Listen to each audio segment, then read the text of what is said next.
दिनैनि बे हाबाफारिजों लोब्बा लाखिनानै मुगानि आगदारिनि अनजालि बिसि पुरेश्वरी बसुमतारी आरो बर' थुनलाइ आफादनि बारग' नेहाथारि उपेन देउरि आरो गुदि बर' थुनलाइ आफादनि आफादगिरि चन्द्रकान्त बसुमतारी बिथांमोना आफादाव बिरहागोन। आं बयखौबो बे समाव खौसेयैनो फारिखौ बिरहोनो थाखाय खावलायबाय।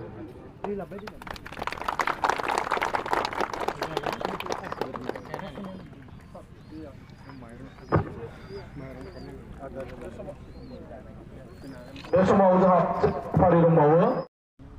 बर' फरायसा आफादनि गायसनगिरि आफादगिरि मुगानि आगदारि बानेश्वर बसुमतारी जाया दुलाराय बर' फरायसा आफादनि गिबिसिन आफादगिरि बिथांनि जोनोम सानखौ फालिलांनो थाखाय दुलाराय बर' फरायसा आफादा थांखि लादों आरो बे थांखि लाखानाय लेखायैनो दिनै जोङो बाक्सा जिल्लानि दुलाराय बर' फरायसा आफाद चापागुरि कक्लाबारि दुलाराय बर' फरायसा आफादनि हेफाजाबाव दिनै जों मिरुआरि भाबै कक्लाबारि चापागुरिनि चौधुरीपारायाव गाजा गोमजायै सानसेनि हाबाफारिजों जों बे सानखौ फालिदों आरो बेयावल' नङा दिनै सारा आसामावनो जोंनि दुलाराय बर' फरायसा आफादनि जिल्ला दख'रा आरो दालाइसा आफादफ्रा दिनै बिथांखौ गोसोखांनानै बिथांनि जे जोनोम सान बे जोनोम सानखौ फालिदों।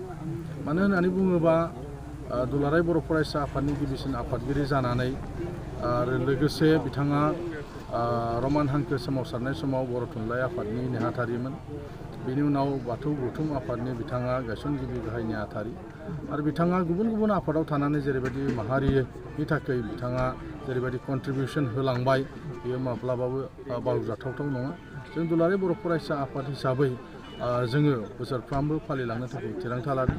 बिथांनि जिथुनाखि सान्थौ आरो सानस्रि बेखौ सिगाङाव दोननानै दुलाराय बर' फरायसा आफादा जेब्लायबो हाबा मावलांगोन आरो बिनि थाखाय जोङो फैबाय थानाय समफ्राव हाबाफारि रनसायनानै मावलांनो थाखाय जों थांखि लादों।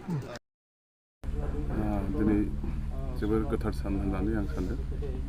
आं साबायखर बावदों जोंनि दुलाराय बर' फरायसा आफाद, दुलाराय बाथौ गौथुम, जोंनि दुलाराय बर' थुनलाइ आफादनि जि बानजायनाय आरो बे बानजायनायनि गेजेरजों जोंनि मुगानि आगदारि बानेश्वर बसुमतारीनि जे जोनोम सानखौ गिबि दिनैनिफ्राय दुलाराय बर' फरायसा आफादा बोसोरफ्रोमबो फालिनो लानाय खौरांखौ मोननानै जोबोर गोजोनदों आरो आं गावबो बे प्रग्रामाव थानो मोननानै जोबोर गोजोननाय मोनदों। जे जोंनि लामा दिन्थिगिरि बर' हारिनि जों नायोब्ला जेनेबा राव, थुनलाइ, हारिमु, धोरोम गासैथिंबो बिथाङा बिथांनि जिथुनाखि जिउ, बिथांनि जिथुनाखि सोलेर बे गासैबो बिथाङा बर' हारिनि, बिथांनि साननाय हनाय मावनाय दांनाय गासैबो बर' हारिनि।